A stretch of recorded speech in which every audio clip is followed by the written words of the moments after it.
পাকে ওনাদের তারিফ করেছেন, ইবাদুর রহমানিল্লাযীনা ইয়ামশুনা আলাল আরদে হাওনা। আল্লাহ বলেন আমার বন্ধু যারা, বাস্তব বান্দা যারা, এরা কারা জানো? ইবাদুর রহমান, আমার বাস্তব বান্দা যারা, ইবাদুর রহমানিল্লাযীনা ইয়ামশুনা আলাল আরদে হাওনা। বাস্তবিক পক্ষে আমার যারা বান্দা, এরা জমিনের মধ্যে অহংকার করে চলে না, নম্রভাবে এমনভাবে চলে এনারা চলার সময় জমিনের কোনো ধরনের খবর হয় না। কিন্তু কিছু বান্দা আছে অহংকারী, যারা চলার সময় জমিনের উপর খবর করে চলে। আমার আল্লাহ বলেন লা তামশি আলাল আরদে মারহা, খবরদার অহংকার করে জমিনে চলিও না। কারণ যে জমিনে তুমি চলো, একটু মনে রাখতে হবে সেই জমিনে তোমাকে দাফন করা হবে। ওই জমিন তোমার সাথে যাতে খারাপ আচরণ না করে। যারা জমিনে চলে নিরহংকারে, অহংকারকে তরক করে, নিজেকে ছোট্ট করে মনে করে এভাবে চলে, ওই জমিনে যখন যায়, এটাও তাবরানী শরীফের হাদিস, জমিন ওই বান্দাকে দেখার পরে বলেছে, কি বলে, এই বান্দা এতদিন তুমি জমিনের উপর ছিলা, তুমি কত নম্র ভদ্রভাবে চলেছিলা, তোমার কাছে কোনো অহংকার ছিল না, যার কারণে আমি জমিনের কাছে তুমি বড় প্রিয় ছিলা, তুমি বড় প্রিয় ছিলা, আমার বন্ধুর মতো ছিলা। আজকে যখন আমার পেটে আসছো, আমার বুকে আসছো, দেখবা আমি জমিন তোমার সাথে কি আচরণ করি বলে। ওই জমিন আল্লাহর ওই বান্দাকে এমনভাবে জড়িয়ে ধরে, এক বন্ধু অপর বন্ধুকে যেভাবে জড়িয়ে ধরে, আল্লাহর ওলিগণ কবরে গেলে এই কবরের মাটি ওনাদেরকে বন্ধুর মতো জড়িয়ে ধরে। জোরে বলুন সুবহানাল্লাহ। ওনাদেরকে আলিঙ্গন করে। আল্লাহর ওলিরা জমিনে অহংকার করে চলে না। আমার আল্লাহ কি বলছেন? ইবাদুর রহমানিল্লাযীনা ইয়ামশুনা আলাল আরদে হাওনা, যারা জমিনে চলে একেবারে নম্র ভদ্রভাবে, অহংকার বলতে ওনাদের কিছুই নাই। সেজন্য আল্লাহর ওলিদের দরবারে আসলে, ওলিউল্লাহদের সোহবতে আসলে বান্দাদের কোনো অহংকার থাকতে পারে না। এই আল্লাহর ওলিদের জীবন থেকে আমরা শিক্ষা নিতে পারি, সেটা হচ্ছে অহংকার অন্তর থেকে আমি কিছু না, আমি শব্দটাকে ফেলে দেওয়া। এটা ওলিউল্লাহদের অন্যতম আদর্শ। একটু জোরে বলুন না সুবহানাল্লাহ। আনা, আমি, যেভাবে আমি শব্দ বলেছে ইবলিশ, আনা খায়রুম মিনহু বলেছেন। ইবলিশ বলেছিল আমি তো আদম থেকে শ্রেষ্ঠ, আনা খায়রুম মিনহু, আমি ইবলিশ এই আদম থেকে সেরা, আমি শ্রেষ্ঠ, আমি বড়। এই কথা কার? একটু জোরে বলেন না কার? ইবলিশের। আর আমার নবীজি হাদিসে পাকে কি বলেছে জানেন? উম্মত আমার শোনো শোনো, কোন বান্দার কলবের মধ্যে একেবারে যাররা পরিমাণ যদি কিবির থাকে, আমার আল্লাহ নিজেই বলেন আল কিবরিয়াও রাদাই ওয়াল আজমাতু এজারি, অহংকার এটা আমার কুদরতি চাদর, আর আজমত বড়াই শ্রেষ্ঠত্ব এটা আমি আল্লাহর এজার, আমার কাপড়। বিদায় এই অহংকার এবং আজমত নিয়ে যে কেউ বান্দা টানাটানি করলে আদখালতুহু ফি না জাহান্নামা, আমি আল্লাহ ওই বান্দাকে সোজা জাহান্নামে নিক্ষেপ করে দিই। উচ্চ আওয়াজে বলুন নাউজুবিল্লাহ। সেজন্য আল্লাহর ওলিদের সোহবতে বসলে বান্দারা যতই কিছু হোক দুনিয়ার, ওলিউল্লাহর দরবারে আসলে নিজের অস্তিত্ব ফানা করে দেয়। একটু জোরে বলুন না সুবহানাল্লাহ। এই যে ফানা আনিল হাওয়া, যেটা এই মনের চাহিদাকে ফানা করে দিতে হবে, এটা হচ্ছে ওলিউল্লাহর দরবারের অন্যতম শিক্ষা। আজকে আমরা এই মূল শিক্ষাগুলো নিচ্ছি না, ওলিউল্লাহদের সোহবত থেকে এই বিষয়গুলো আমরা ধারণ করছি না। আমরা ওলিউল্লাহদেরকে মহব্বত করি, জাস্ট অতটুকু জিয়ারত করি, আসি উরুসে পাকে মাহফিলে চলে যায়। কিন্তু ওনাদের জীবন কি, ওনাদের মূল নীতি কি, এই মূল নীতিগুলো আমরা স্টাডি করছি না। এই ফানা আনিল এরাদা করে দিতে হবে। এরাদা মানে উদ্দেশ্য, রাজা, উদ্দেশ্য থাকতে হবে আল্লাহর সন্তুষ্টি। এখানে রাজা দুনিয়াবি কোনো সন্তুষ্টি, কারো সন্তুষ্টি কামনা না, ওলিউল্লাহদেরকে সব সময় দেখা যায় ওনারা যতই কিছু করে এটার পিছনে ওনাদের উদ্দেশ্য আল্লাহকে রাজি করা। কথা বলুন ঠিক না? এই গৌসিয়তের অন্যতম মূলনীতি হচ্ছে রেজা, সব কিছু তসলিম করা। আল্লাহ যা তকদিরে লিখেছেন, আল্লাহ আমাদের জন্য যা বন্টন দিয়েছেন, এগুলাতে সন্তুষ্টি হয়ে যাওয়া, এতটুকুতে রাজি হয়ে যাওয়া, এটা ওলিউল্লাহদের অন্যতম একটা শিক্ষা। একটু জোরে বলুন না সুবহানাল্লাহ। কিন্তু আমাদের কি চাহিদার কোনো শেষ আছে? আমরা দুনিয়াতে এত বেশি চাহিদা, টাকা দেশে রাখতে না পারলেও বিদেশে প্রচার করে দিই, এরপরও আমরা টাকা অর্জনের নেশা ছাড়তে পারি না। বিল্ডিং একটার পর আরেকটা করি, ওই আখেরাতের ওই বিল্ডিংয়ের কথা আমাদের মনে নাই। যতই কিছু করি না কেন, এই দুনিয়াতে যতই বড় বিল্ডিংয়ে থাকি না কেন, কিন্তু ওই কবরের মধ্যে কি এরকম কোনো আরাম আয়েশ পাওয়া যাবে? পাওয়া যাবে যদি এই দুনিয়াতে ওলিউল্লাহদের এই প্রধানকে অনুসরণ করি। আমরাও যদি আল্লাহর ওলি হতে পারি, আমার আলা হযরত সেই কথাকে এভাবে বলেছেন, এই বান্দাগণ, প্রত্যেকটা জিনিসের এক একটা টাইম আছে। আসলে দুনিয়া এটা আরাম করার টাইম না, এই দুনিয়া আরামের সময় নয়। আল্লাহর বান্দাদের আরামের সময় হবে বান্দাকে যখন কবরে ঢুকাই দিবে। আল্লাহর ওলিগণ আরাম করে রেস্ট করে কোথায় গেলে? আমাদের দেশে অনেকে মনে করে ওলিউল্লাহরা কবরে গেলেন, মারা গেছেন, মাটির সাথে মিশে গেছেন। একটু বড় আওয়াজে বলুন না নাউজুবিল্লাহ। বাস্তবিক পক্ষে যারা ওলিউল্লাহ, এরা কবরের মধ্যেও কি, একটু মহব্বতে বলেন, কবরেও জিন্দা। কেন, কিভাবে জিন্দা হলেন? এরা এমনে না, ইনারা এ দুনিয়ার আরাম চাই নাই, ইনারা আখেরাতের আরাম চেয়েছিলেন। সে কারণে আমার আলা হযরত এভাবে বলেছেন, এ রাজা हर काम का एक वक्त है, ए रज़ा हर काम का एक वक्त है, ए रज़ा हर काम का एक वक्त है, ए रज़ा हर काम का एक वक्त है, दिल को भी आराम हो ही जाएगा, दिल को भी आराम हो ही जाएगा, जाएगा जाएगा हाँ जाएगा, दिल को भी आराम हो ही जाएगा। सलातुन्या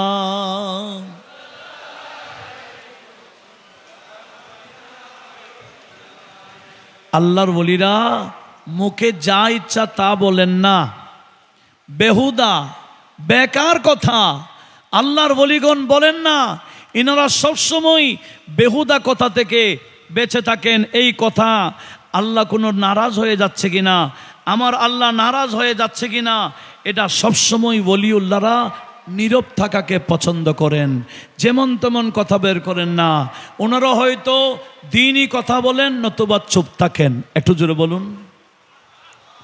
হয়তো দ্বীনি কথা বলবেন, শরীয়তের মাসালা বলবেন, যারাই বসবেন ইনারা সবসময় আখিরাতের চর্চা করে। অন্যের গীবত নিয়ে, পরনিন্দা নিয়ে কোনো ধরনের চর্চা নাই, কোনো ধরনের চর্চা নাই, আরেকজন নিয়ে ব্যস্ত থাকে না। ওলিউল্লাহরা সবসময় নিজেকে নিয়ে ব্যস্ত। একটু জোরে বলুন। এখন তো আমরা এমন হয়ে গেলাম, আমরা কি, আমার দোষ কি আমরা দেখি না, সবসময় আরেকজনের দোষ নিয়ে টানাটানি করি। কথা বলুন ঠিক না? আল্লাহর ওলিগণ এই সমস্ত বিষয় থেকে সবসময় ঊর্ধ্বে থাকে। এই ওলি আল্লাহরা সবসময় নিজেকে নিয়ে ব্যস্ত থাকে। কিভাবে আখিরাত সুন্দর হবে, আল্লাহ এবং রসুল না রাজি হবেন, সেই কথা নিয়ে ওনারা ব্যস্ত থাকেন।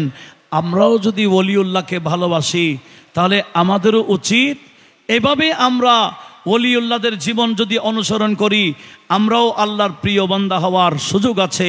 আল্লাহ আমাদের সবাইকে সেদিকে লক্ষ্য রাখার তৌফিক দিক। একটু বড় আওয়াজে বলুন না আমিন। সেজন্য তিরমিজি শরীফ যে হাদিস ইবনু মাজাতে রয়েছে, তিরমিজি শরীফের মধ্যে 2317 নম্বর হাদিস, ইবনে মাজাতে 3977 নম্বর হাদিসে হযরত আবু হুরায়রা রাদিয়াল্লাহু তাআলা আনহু থেকে বর্ণিত হাদিস। قال رسول الله, বড় করে বলুন সাল্লাল্লাহু আলাইহি ওয়াসাল্লাম, মিন হুসনে ইসলামিল মারএ, নবীজি বললেন একজন মুসলমানের ইসলামী কালচারের মধ্যে সুন্দর একটা আদর্শ হলো তারকুহু মা লা ইয়ানিহি, এমন কথা তরক করে দেওয়া যে কথার মধ্যে কোনো ফায়দা নাই, কোনো লাভ নাই, কোনো উপকার নাই, সওয়াব নাই, বরঞ্চ আরো গুনাহ হয়। অনর্থক কথা, বেহুদা কথা, বেকার কথা, এগুলা ছেড়ে দেওয়া আমার নবীজি বললেন একজন মুসলমানদের অন্যতম একটা আদর্শ। তার মুখ দিয়ে যেমন তেমন কথা বলতে পারে না। জোরে বলুন। ওলিউল্লাহদের জীবন দেখিয়েন, ওনারা যাত্রার সামনে যেমন তেমন কথা বলে না। এমনকি আরেকটা হাদিস শোনাবো, যে হাদিস তিরমিজি শরীফে রয়েছে 1315 নম্বর হাদিস, আবু দাউদ শরীফে 3990 নম্বর হাদিস, যে হাদিসকে নাম মুসনাদে আহমদে রয়েছে। হযরতে বাহাস বিন হাকিম উনি বর্ণনা করছেন, হাদ্দাসানি আবি আন জাদ্দি, আমার বাবা আমাকে বর্ণনা করেছেন যে ওনার বাবা অর্থাৎ আমার দাদা আমার বাবাকে হাদিসটা বর্ণনা করেছেন। আমার দাদা বলেছেন সামিতু আন-নবিয়্যা সাল্লাল্লাহু আলাইহি ওয়াসাল্লাম, আমি নবী পাক থেকে এই কথা শুনেছি, ইয়াকুল ওয়াইলুল লিল্লাযী ইউহাদ্দিসু বিল হাদিস লিয়ুদহিকা বিহি আন-নাস, নবীজি বলেন ওই বান্দার জন্য ধ্বংস, ওই বান্দাকে জন্য ধ্বংস যে কথা বলে এমনে নয়, মানুষকে হাসাবার জন্য কথা বলে। এই সমস্ত বান্দাদের জন্য ধ্বংস নির্ধারিত। উচ্চ আওয়াজে বলুন নাউজুবিল্লাহ। ওয়াজের ময়দানটা হবে মানুষের কলবকে নরম করার। কথা বলুন ঠিক না? ইদানিং দেখা যাচ্ছে এই ওয়াজের ময়দানগুলোকে আমরা মঞ্চ বানাই ফেললাম। কথা বলুন ঠিক না? নবীজি বললেন যে সমস্ত বান্দা কথা বলে উদ্দেশ্য হচ্ছে লিয়ুদহিকা বিহিন নাস, তার এই কথার মাধ্যমে মানুষ হাসুক, মানুষকে হাসাবার জন্য যে কথা বলে, নবীজি বলেন তার দুনিয়াও ধ্বংস, আখিরাত বরবাদ। সেজন্য আল্লাহর ওলিরা ওনাদের খানাকা বলেন, ওনাদের বৈঠক বলেন, এনাদের বৈঠকে গেলে আল্লাহর বান্দাদের কাছে সব সময় আল্লাহর স্মরণ এসে যায়। জোরে বলুন। এনাদের কথাগুলো আখিরাতের স্মরণ করে দেয়। আল্লাহর ওলিদের কথাগুলো আমাদেরকে আখিরাতের স্মরণ করে। সেজন্য নবীজি বলছেন ওই আল্লাহর বান্দাদের বৈঠক শ্রেষ্ঠ বৈঠক, যাদেরকে দেখলে আল্লাহর স্মরণ এসে যায়, যাদের কথা শুনলে মানুষের আখিরাতের স্মরণ এসে যায়, ওই বৈঠক হলো আল্লাহর জমিনের মধ্যে শ্রেষ্ঠ বৈঠক। একটু জোরে বলুন। আল্লাহর ওলিগণ বাস্তব যারা বলি, ইনারা মানুষকে এগুলাই শিক্ষা দেয়, এগুলাই শিক্ষা দেয়, নিজেও চলে, ওনার মুরিদগুলাকে এভাবে গাইড করে। সেজন্য তো আমরা হাক্কানি রব্বানি আল্লাহর ওলি যারা, আলেম ওলামা যারা, বাস্তব ওলি যারা, ইনাদের হাতে হাত দিই, ইনাদের ওয়াদা মোতাবেক চলি। কেন?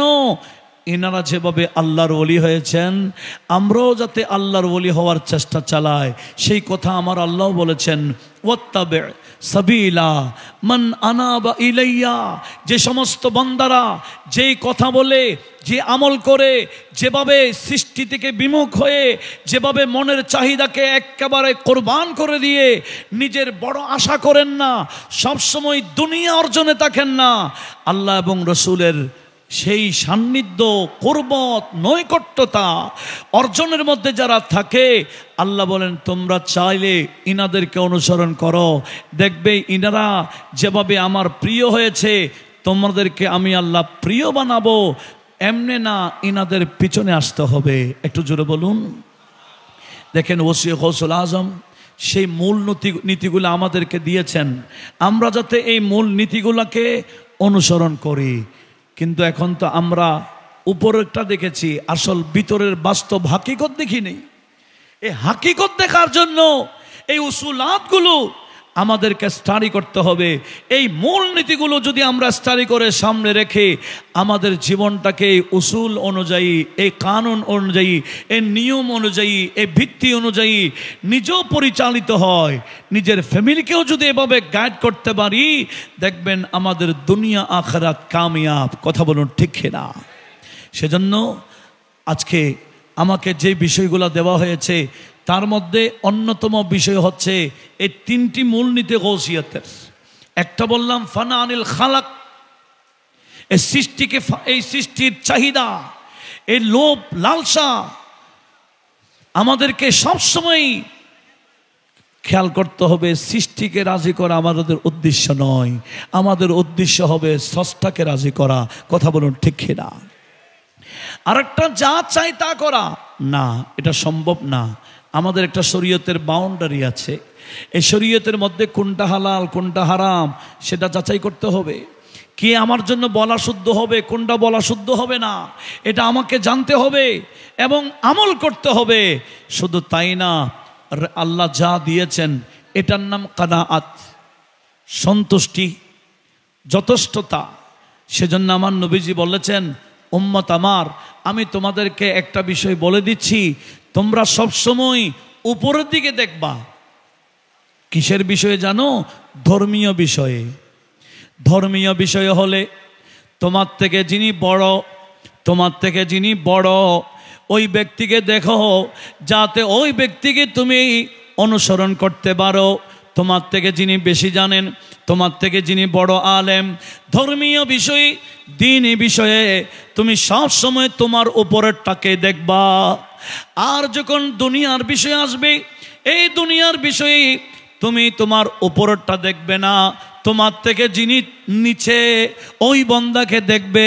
তখন তোমার অন্তরে কানাত এসে যাবে, যথেষ্টতা এসে যাবে, শুকরিয়া এসে যাবে।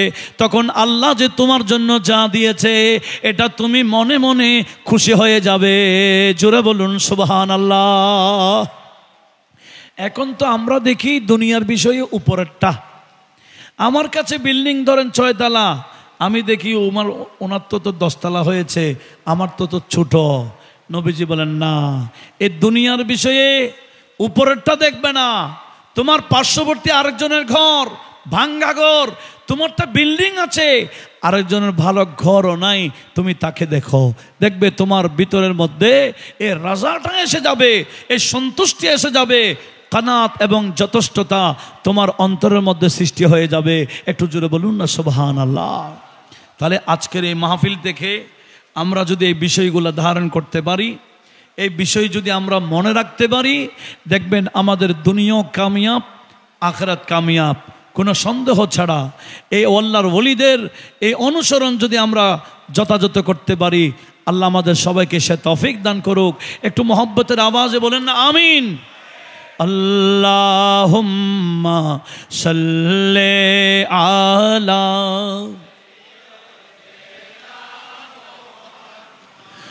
আর নবীনা শাফিঈনা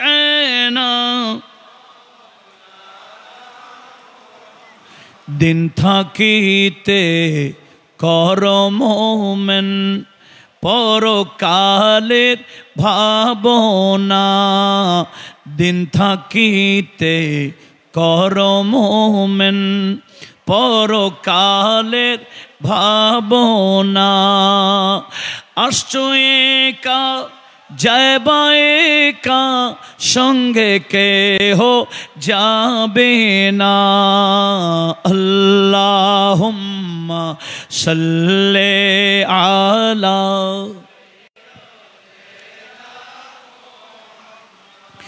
নবিয়িনা শাফিঈনা। দেখেন, আমরা ফানার বিষয়টা হযরতে সৈয়দনা সিদ্দিক আকবরের জীবন থেকে দেখতে পাই। সিদ্দিক আকবর আরবের বড় বিত্তশালী ছিলেন। কথা বলুন ঠিক না? বড় ব্যবসায়ী ছিলেন। উনি যখন নবীজির ধারে আসছেন, এখন ওনার গুলা, এই দুনিয়ার গুলা উনি ফানা করতেই আছেন, ফানা করতেই আছেন। উনি বলতেছেন, আমার প্রিয় ব্যক্তি জিনিসের মধ্যে অন্যতম একটা আমার প্রিয় হচ্ছে ইনফাক মালি লিরাসূলিল্লাহ সাল্লাল্লাহু আলাইহি ওয়াসাল্লাম, আমার সম্পদগুলো রাসূলের জন্য কুরবান করে দেওয়া, ফানা করে দেওয়া, এটা আমি আবু বকরের কাছে অতীব পছন্দনীয় কাজ। একটু বড় আওয়াজে বলুন। দেখেন, লক্ষ্য করুন যে সিদ্দিক আকবর আরবের বড় ধনী ছিলেন, আরবের বড় ব্যবসায়ী ছিলেন। আমাদের নবীকে যখন ভালোবাসা শিখলেন, নবীজির সোহবতে যখন গেলেন, এবার ওনার ফানা আসতেছে। আস্তে আস্তে এই ফানাটা কেমন হয়ে গেল, সিদ্দিক আকবরের অর্জনের যা ছিল, যা সম্পদ ছিল, উনি একদিন পর একদিন কোরবান করতে করতে করতে করতে এক পর্যায়ে সিদ্দিক আকবর এমন ফকির হয়ে গেলেন। একদিন আমার নবীজির সামনে বসে আছে, সিদ্দিক আকবরের শরীরে একটা আবা আছে, জুব্বা আছে, যেই জুব্বার বোতাম ছিঁড়ে গেছিল, এই বোতাম লাগাবার পয়সা ওনার ছিল না, যার কারণে গাছ থেকে কাঠ কেটে উনি নিজেই বোতাম বানিয়ে লাগাই দিলেন। অথচ অল্প দামের বোতাম, এত পয়সা ওনার ছিল না যে দোকান থেকে বোতাম কিনবে আর লাগাবে।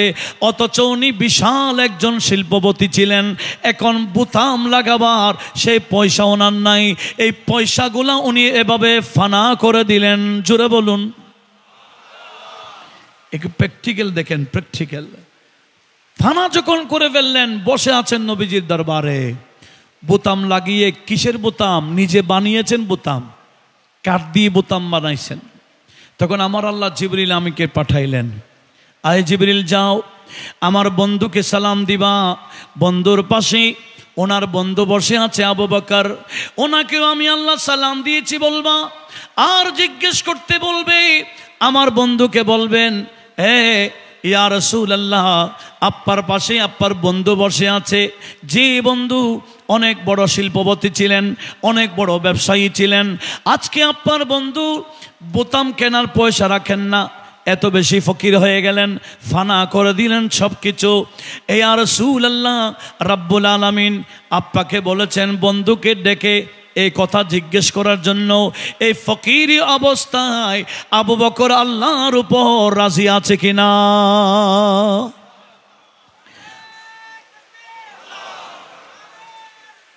দেখেন,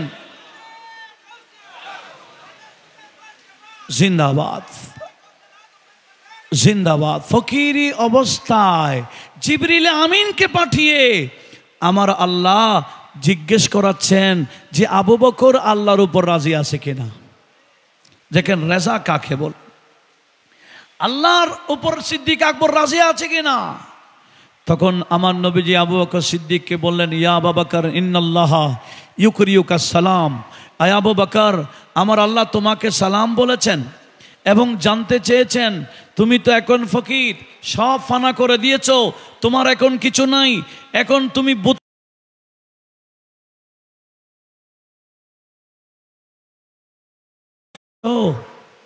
তোমার রেজাটা কি আছে।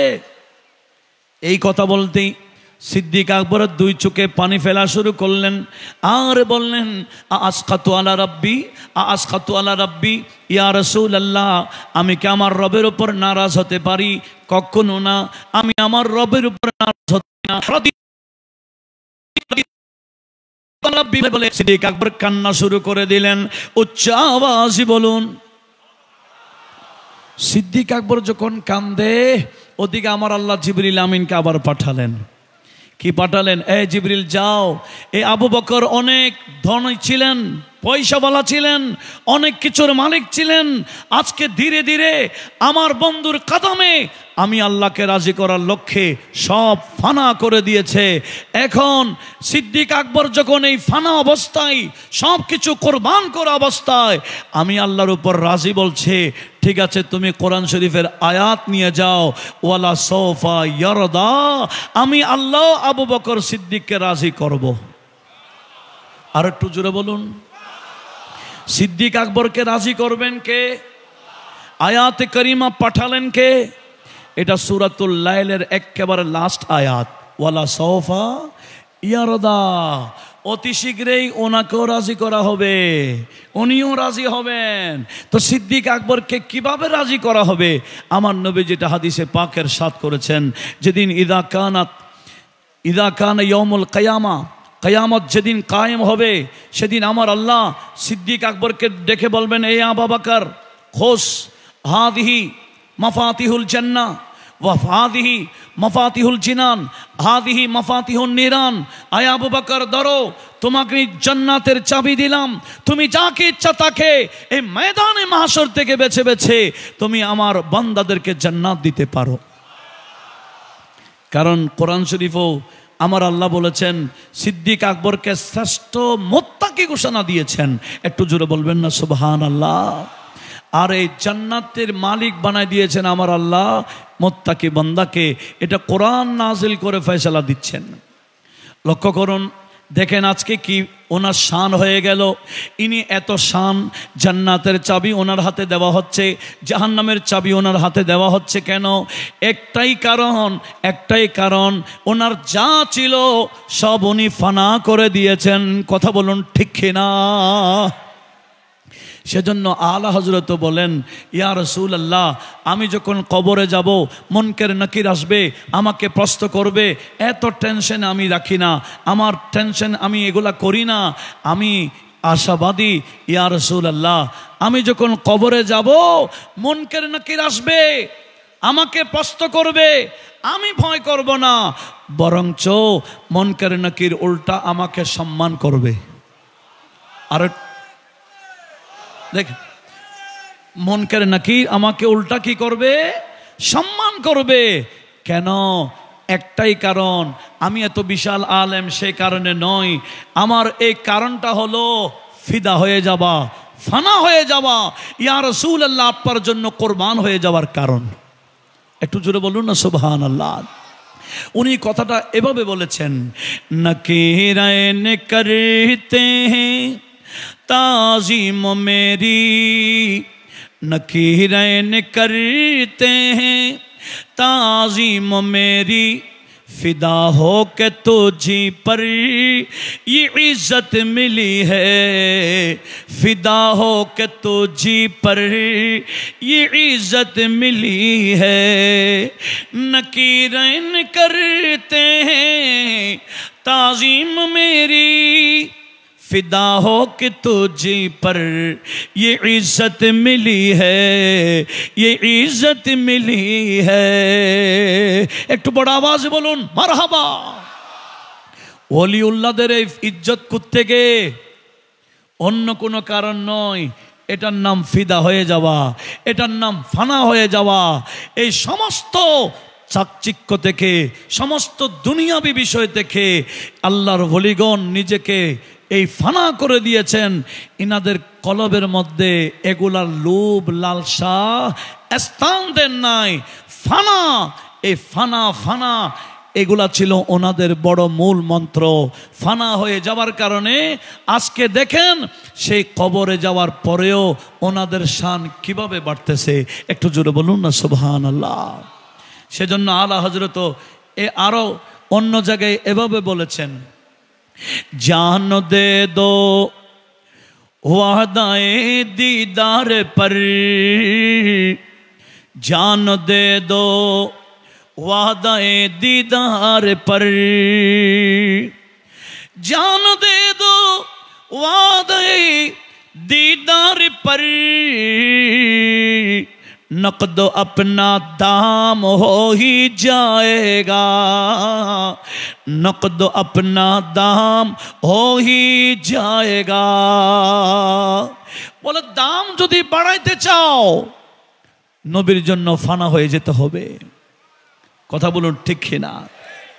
এই ফানা যদি হতে পারি তখন দাম বাড়ে। তখন কি বাড়ে? দাম বেড়ে যায়। আমরা তো মনে করছি ওলিউল্লাহদের এত দাম, আমাদের মতো চলে নয়।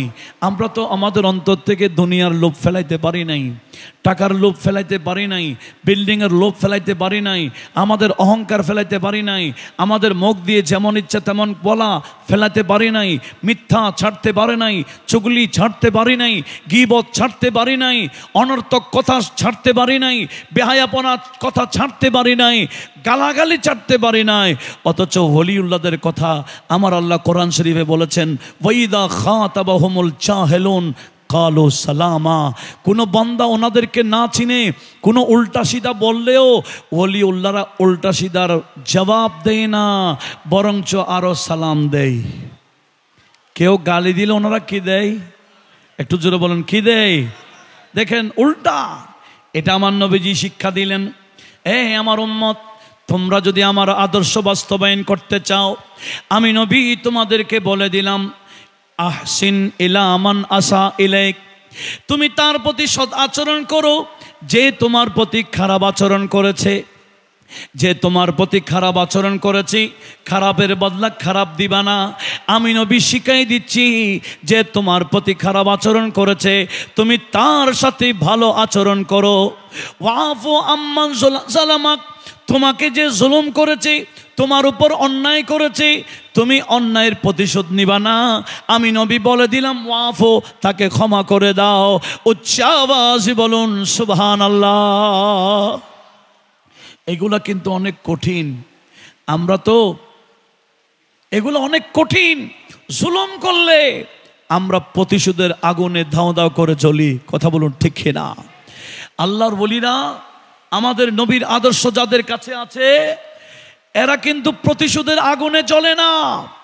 যারা জুলুম করে, এই জুলুমকারীদেরকে ওনারা অন্তর থেকে ক্ষমা করে দেয়। একটু জোরে বলুন না সুবহানাল্লাহ। এদিকে আমার আল্লাহ বলে, তোমার উপর জুলুম করেছে, তুমি মাফ করে দিলা, আর আমি আল্লাহ কি তোমাকে মাফ না করে পারি? আসো, তুমি আমার কুদরতি বুকে আসো। তুমি যেভাবে আমার বান্দাকে মাফ করে দিয়েছো, এবার আমি আল্লাহ তোমাকে ক্ষমা করে আমার বন্ধু বানাই নিলাম। একটু জোরে বলুন না সুবহানাল্লাহ। এটাই হচ্ছে বাস্তব নবীজির আদর্শ, যেটার নাম খুলকে আজিম বলা হয়েছে। মহান চরিত্রের কথা বলা হয়েছে। এই মহান চরিত্রকে ধারণ করে রেখেছে যুগে যুগে আল্লাহর ওলিগণ, ওলিউল্লাহগণ সবসময় নবীজির পথাঙ্ক অনুসরণ করেছে, নতুবা ওলি হওয়া সম্ভব না। কোরআন শরীফে আমার আল্লাহ বলেছেন, ইয়া রাসূলুল্লাহ, আপনি একটু বলে দিন। কুল, হে রাসূল, আপনি বলে দিন, হে আল্লাহর বান্দাগণ, তোমরা কি আল্লাহর বন্ধু হতে চাও? আমরা আল্লাহর বন্ধু হতে চাই কি না? সবাই বলেন, চাই কি না? আল্লাহর বন্ধু হতে চাইলে আল্লাহ বলেন, বন্ধু আমার, আপনি কোরআনের মাধ্যমে এলান করে দেন। আমি আপনাকে বললাম, ঘোষণা দিয়ে দেন, হে আল্লাহর বান্দাগণ, ইন কুনতুম তুহিব্বুনাল্লাহ, তোমরা যদি আল্লাহর বাস্তব মহব্বত চাও, ফাত্তাবিউনি, তোমরা সবাই আমি নবীর আদর্শকে ধারণ করো, আমার পিছে পিছে চলো, আমার শরীয়ত মোতাবেক চলো, আমার সুন্নাত মোতাবেক চলো, আমি যা বলেছি তা আদেশ মেনে চলো, যা নিষেধ করেছি সেগুলো বর্জন করো। দেখবে ইউহিব্বুকুমুল্লাহ, রব্বুল আলামিন তোমাদেরকে বন্ধু বানাই নিচ্ছেন। জোরে বলুন। এই আল্লাহর ওলিগণ এমনি ওলি হয় নাই, সেই নবীজির পিছনে চলে চলে ওলি হয়েছে। কথা বলুন ঠিক কিনা? যারা ওলি দাবি করে সুন্নতের খেলাফ চলে, মন গড়ায় চলে, আমরা আজকের এই মাহফিল থেকে স্পষ্ট করতে চাই, ওলি দাবি করা বড় কথা না, ওলি হওয়ার জন্য নবীজির শরীয়ত লাগবে। কথা বলুন ঠিক কিনা? নবীজির তরিকা লাগবে, সুন্নাহ লাগবে। যা ইচ্ছা তা করলে হবে না, যেমন ইচ্ছা তেমন করা যাবে না। শরীয়ত এটা বৈধ করেছেন কিনা আমাদেরকে আগে এটাকে গুরুত্ব দিতে হবে শরীয়তকে।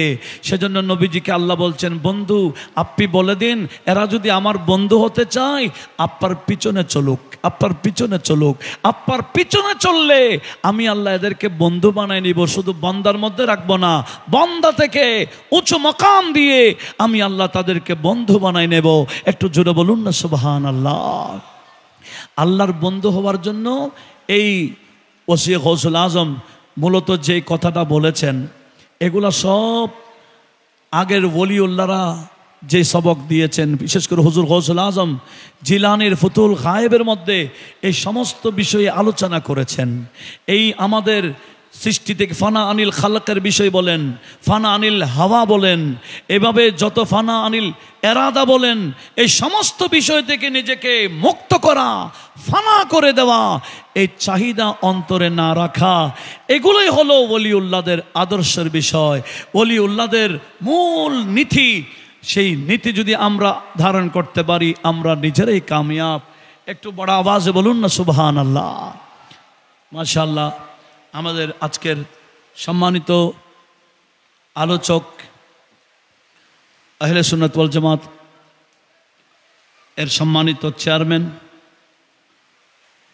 সুবহানিয়া আলিয়া কামিল মাদ্রাসার শেখুল হাদিস উস্তাজুল উলামা ওয়াল আসাতিদা হযরতুল হাজ আল্লামা কাজী মাইনুদ্দিন আল আশরাফি সাহেব হুজুর তাশরিফ এনেছেন। একটু বড় আওয়াজে বলি মারহাবা।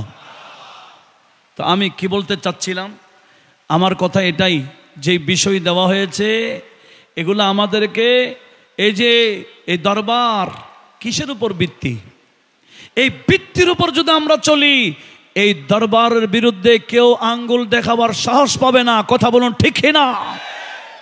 আমরা তো আমাদের মূলে নাই, আমরা আমাদের উসুল থেকে সরে যাচ্ছি। আলহামদুলিল্লাহ, এই সৃজনশীল তাকরীর লাগবে, এই বিষয় ভিত্তিক তাকরীর যদি চলে, এই দরবারের মূল নীতি যদি আমরা উপস্থাপন করি, তখন আমরা যাচাই করতে পারবো আসলে মেজবান্ডার দরবারের উপর কারা আছে। কথা বলুন ঠিক না? এই দরবারের উসুল যদি আমরা উপস্থাপন করতে পারি, এই বিষয়গুলা ওনারা যে শিক্ষা দিয়েছেন মূল নীতিগুলা যদি আমরা উপস্থাপন করতে পারি দেশবা গোটা এলাকা বিশ্ব দরবারে, তখন এই দরবারের পক্ষে কারা আছে, এই দরবারের নাম দিয়ে কারা বদনামি করে, এটা স্পষ্ট হয়ে যাবে। কথা বলুন ঠিক না? তাহলে শরীয়ত তরিকতের মধ্যে ভণ্ডামের কোন স্থান আছে? নাই বলেন না, স্থান আছে। এখানে যে হাজরাতে কেরামের মাজারে পাক আছে, ইনারা বাস্তব ওলিউল্লাহ ছিলেন, সাহেবে শরীয়ত ছিলেন। উনারা শুধু নিজে চলতেন তাই না, মুরিদান ভক্ত আশেক বিন্দুরা চলার জন্য ওনারা মূল নীতি আমাদেরকে উপস্থাপন করেছেন, উপহার দিয়েছেন। কথা বলুন ঠিক না? আজ থেকে আমাদেরকে যাচাই করার দরকার আছে কি না? কি যাচাই করব? মেজবান্ডার দরবার শরীফের মূল নীতির উপর কারা আছে, কারা নাই। কথা বোঝা যায়? এই মূল নীতির উপর, এই গৌসিয়তের ভিত্তির উপর, মূল নীতির উপর কারা আছে কারা নাই একটু যাচাইয়ের দরকার আছে কিনা বলেন। সবাই যখন মেজবান্ডার শরীফের মূল নীতির উপর এসে যাবে, এই শরীয়তের উপরে এসে যাবে, প্রত্যেকটা কিছুর ফানা ফানা শিক্ষা নেবে। এই ফানা শিক্ষা যদি আমরা নিতে পারি, এখন কেউ উল্টা বলার সুযোগ পাবে না, সবাই এই দরবারের দিকে ঝুঁকে যাবে। কথা বলুন ঠিক না? এখন তো আমরা ফানা কি জিনিস এটা শিক্ষা দেয়, আমরা ফানা নিজেকে ফানা করে দিচ্ছি কিরকম দুনিয়ার জন্য। এখানে শিক্ষা দিয়েছেন ফানা করতে হবে আল্লাহকে পাওয়ার জন্য, রাসূলকে পাওয়ার জন্য, গৌসুল আজম মেজবান্ডারির এই রাজামন্দি সন্তুষ্টি পাওয়ার জন্য এই ফানাগুলা হওয়া দরকার। কথা বলুন ঠিক না? সেজন্য আমি ধন্যবাদ জানাচ্ছি, মোবারকবাদ জানাচ্ছি যে এই দরবারের সৃজনশীল কাজ চলছে। কথা বলুন ঠিক না? আপনাদের কাছে উপহারও দেওয়া হয়েছে, হ্যান্ডবিলও হয়েছে, কিতাবও বের হয়েছে মূলনীতির উপর। এগুলা শুধু রেখে দিলে হবে না, এগুলা নিজেকে পড়তে হবে, ছেলে মেয়েদেরকে পড়াইতে হবে। আজকে আমরা সুন্নি কি, আমরা বাপদাদা সুন্নি বিদায় নিজে সুন্নি হলে হবে না। সুন্নিয়তের মূল নীতিগুলো, সুন্নিয়তের আকীদাগুলো নিজেরও শিখতে হবে, ছেলে মেয়েদেরকে শিখাইতে হবে। সুন্নিয়তের মূল নীতিগুলো, মূল আকীদাগুলো যখন আমরা শিখে ফেলবো, আমাদের ছেলে মেয়েদেরকে শিখাই ফেলবো, সুন্নিয়তের নামে কেউ উল্টা রাস্তা দিয়ে আসলে আমরা চিনে ফেলবো। কথা বলুন ঠিক না? উল্টা রাস্তা দিয়ে আসলে আমরা চিনব না। সেজন্য অনুরোধ জানাচ্ছি, সুন্নিয়ত কি সেটা আমাদেরকে জানতে হবে, শিখতে হবে, স্টাডি করতে হবে। আলহামদুলিল্লাহ এখন বাংলা কিতাবগুলো পাওয়া যায়। আগে আজ থেকে 20 বছর আগে, 30 বছর আগে বাংলাগুলো ছিল না।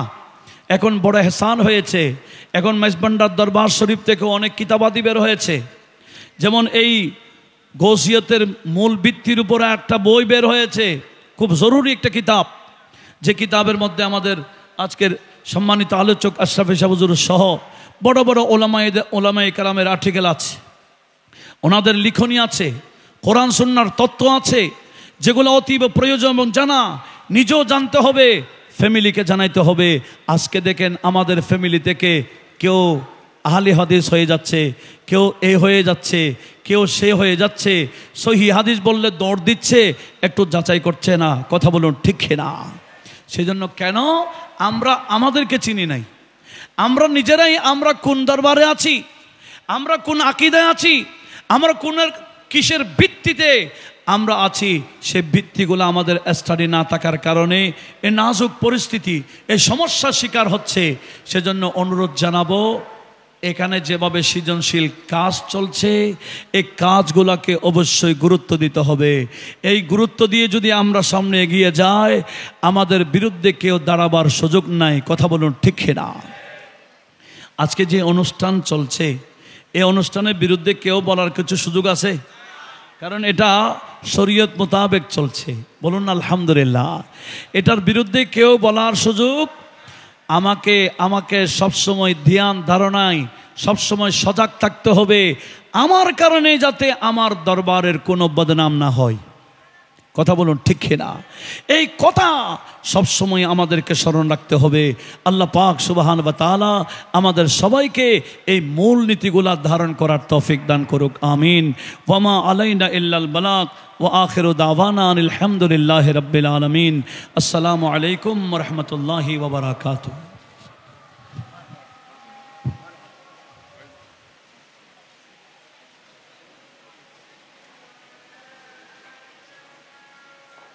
আলহামদুলিল্লাহ, শুকরুলিল্লাহ। আপনারা এখানে নামাজ আদায় করবেন, এখানে জামাত হবে। আমরা সবাই জোহর, আসর, মাগরিব এবং এশা এখানে আমরা আদায় করবো ইনশাআল্লাহ আজিজ। আপনারা কাতারবন্দি হয়ে যান, আপনারা সবাই কাতারবন্দি হয়ে যান। এখানেও আজান হবে, এখন আজান হবে, আজানের পর আমাদের জামাত হবে ইনশাআল্লাহ।